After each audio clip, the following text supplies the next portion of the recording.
On this episode of O'Fallon Matters, see how our Parks Department is gearing up for summer. Also, find out how you can keep storm sewers flowing. Then, learn about an important insurance program that protects you from costly repairs. All this and more next on O'Fallon Matters.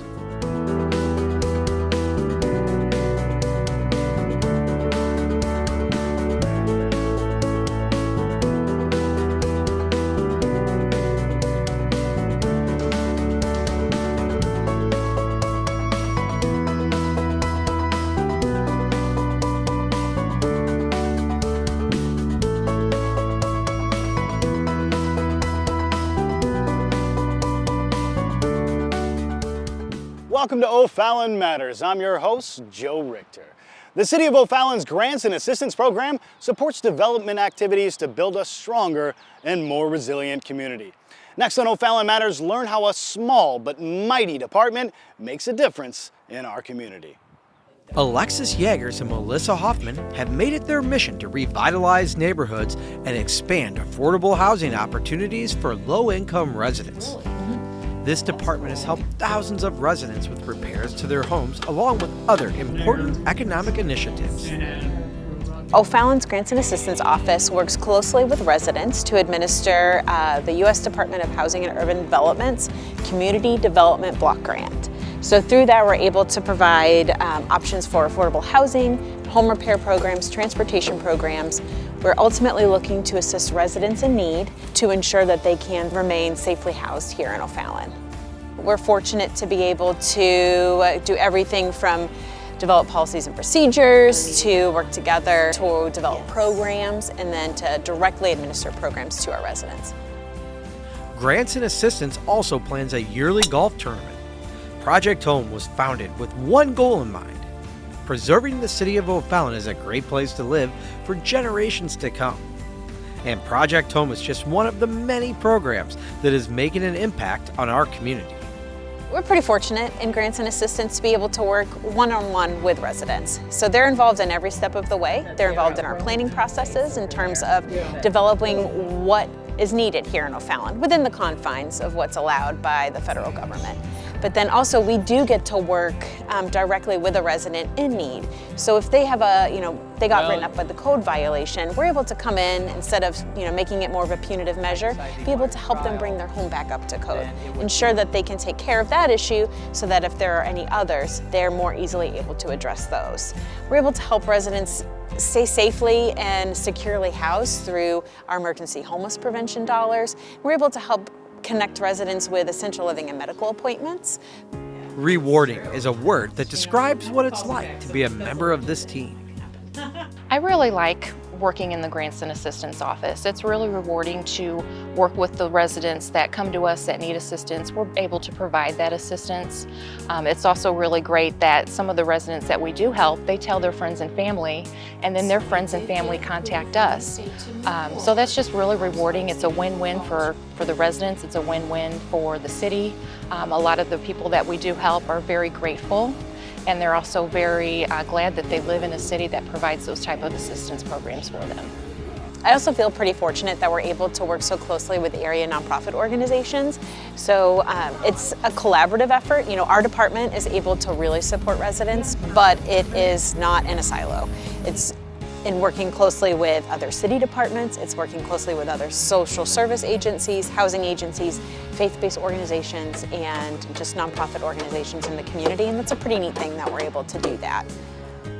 The future is bright for the less fortunate of our community, thanks to the programs administered by Grants and Assistance. It's departments like this that make O'Fallon one of the best cities in the country. With spring on the horizon, O'Fallon's parks crews have sprung out to get our fields and playgrounds ready for the residents to enjoy this season. Spring.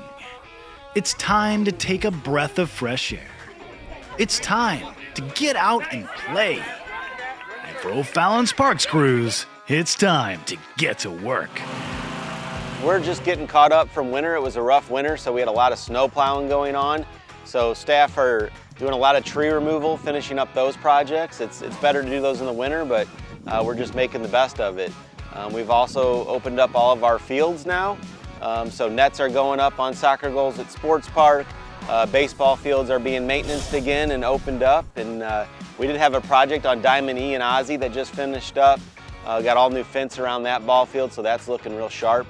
And today we're over here at Brendan's playground, and the guys are finishing up, putting up a fence. The old fence was just getting to be an eyesore, so it was time for a new one. So finishing that project up just in time for summer to be here. So staff is super excited right now. It was a long winter. The weather is great, and they're just eager to get out in the parks. Staff love to get projects completed, and so that their park looks ready for the residents to be out there and enjoy it and do what they do. So down at Sports Park, that's a park we've made a lot of improvements in the last 6 months. We installed a multi-use court that's going to be colored later this spring. So it'll look, we're doing a lot of concrete work. We had old asphalt curbs in the parking lot, and we're replacing those with concrete curbs, as well as improving the sidewalk up to the concession stand and around the concession stand on phase 1. Super excited about that park. It's really going to pop once grass greens up. A few more items we're completing in the park. Zumwalt Park has a lot of honeysuckle. It just takes over and starts crowding out the trees, and staff are working to clear that out and really trim the trees back over there. We're also working on our trails over at the disc golf course in Fort Zumwalt Park, just trying to get those in better shape so that, you know, for the players over there, they're not tramping through the mud when it gets muddy out there. Another thing to note that the residents should know, we're going to start getting our water features open. You should start to see those towards the end of April open up. So we have a water feature at O'Day Park, we've got Brendan's Playground water feature, and we also have the one over at Alligators Creek Aquatic Center that people can use during the day. So those are things that we're going to be working on the next couple months, and again, we're just super excited for the weather to turn and ready to go for the residents. Out at Dames Park on field 1 in the front of the park, the uprights for the field goals for football were just looking pretty rough. So staff removed them, they prepped them, and they're in the process of painting them. So we should see those to go up in the next month as well. We're super excited. That's going to help the field really pop this spring. One of the items residents could help us out with out in the parks, if they're out and about and they notice some vandalism, please call us and report it. If they notice it happening, you know, call City Hall, call the police department, let them know that this is going on. We're at Brendan's Playground today, and we did have some vandalism at this park over the last few months. And I just want residents to know if they're up here and they see something damaged or something missing, we are working to get that back. It just takes us time to get these items in and get them replaced. All of us in the Parks and Rec Department love to see people in our parks. I mean, that's what we're here for. That's what we work for. Everybody that works for the department is passionate about their job, and nothing pleases me more to come out and just see the residents enjoying what we do. I just wish we could do more.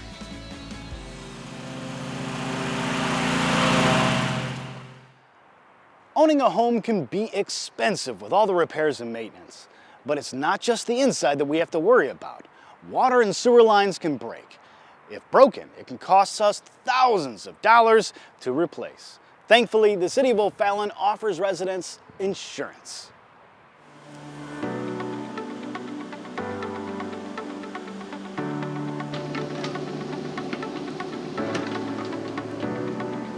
The City of O'Fallon offers a sewer lateral insurance program that aids with the repair of sewer laterals that connect each resident to public sewers.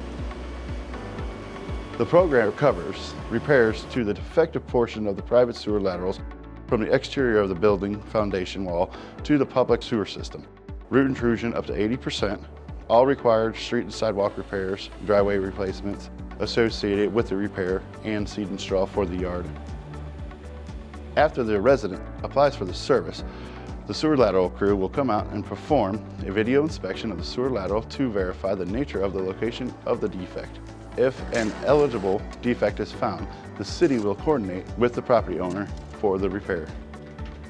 On April 6, 2021, Proposition W passed, offering residents protection in the event of a broken water line.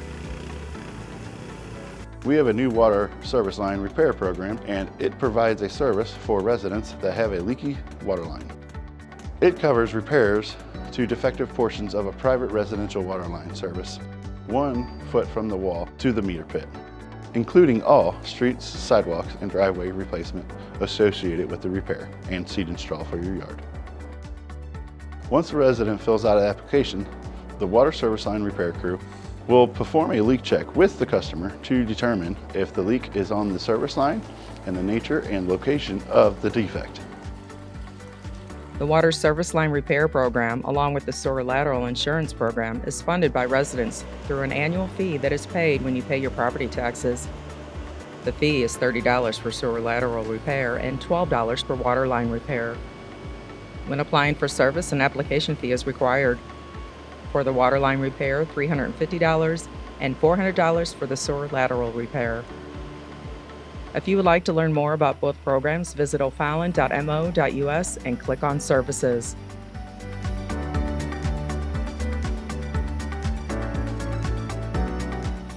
Weather enthusiasts recently gathered for a crash course in storm spotting. Now let's find out what they learned and how they can help our community during severe weather events. Spring is finally here in O'Fallon. Families are enjoying our parks along with warm days and cool nights. But spring also brings the threat of severe weather, including tornadoes and strong storms. And it's important that we learn to spot storms so we can take proper safety measures in the event of severe weather. That's why the National Weather Service, in coordination with county emergency managers, recently offered storm spotting classes. The radar can only see so much. A lot of times we need people on the ground and actually there that are already in the communities to be able to report in and let us know what they're seeing and what's going on. There are a lot of things that can look like tornadoes, especially when our senses are heightened and we're a little nervous. So cloud structures can look like tornadoes but not actually be them, and so we're going to be talking about the characteristics that describe a tornado and how to spot those correctly. Attendees were taught the basics of thunderstorm development, storm structure, the features to look for, and where to find them. Attendees also learned where to report information as well as basic severe weather safety. I thought it was an important seminar to come to. I saw some advertisements for it last year, but it was virtual and I wasn't able to sign up for it. And I came to the first possible one that I could because I thought it would be pretty interesting to attend. Learned a lot about the different categories and like outlooks, different warnings and watches and how they're sent out, where watches and warnings can fall in a certain area. I think it increases our bond as a community, right? We are meteorologists that live in your communities, and we want to make sure that we have as strong of a bond as we can. And we need our citizens to be citizen scientists to help us along in our mission to keep life and property safe.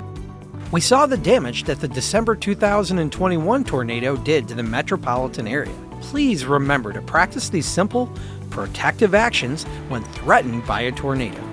If you're indoors, go to an interior area of the lowest level of the building away from any windows or doors.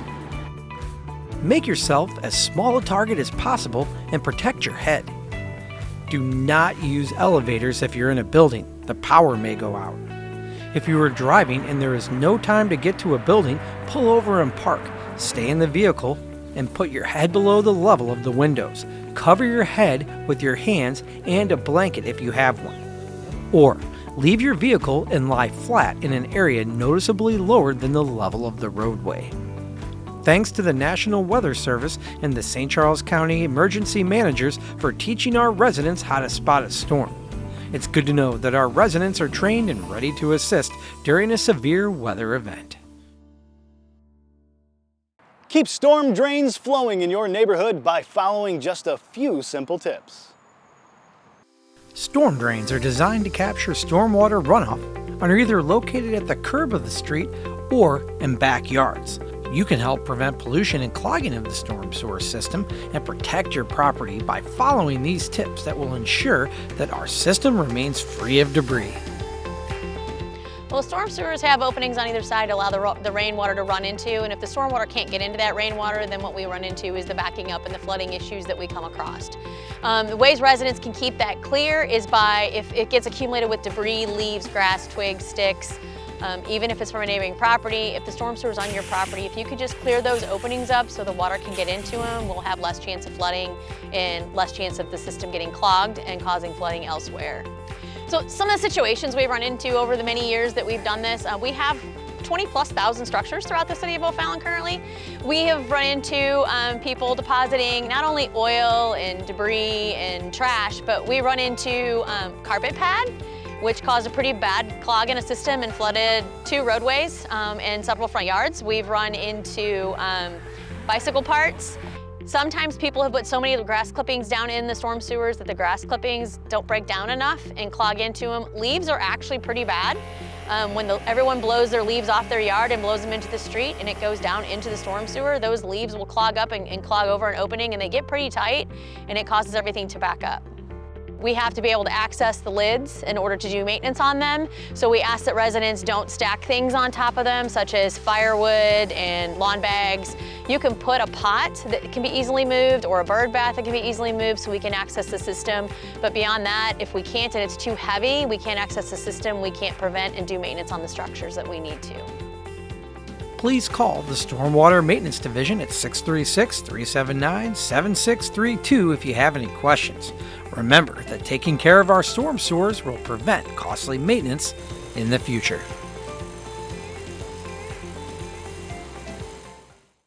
Thanks for joining us today. If you have a good story idea, please let us know. Email us at OFallonTV@ofallon.mo.us. And remember that O'Fallon matters to all of us.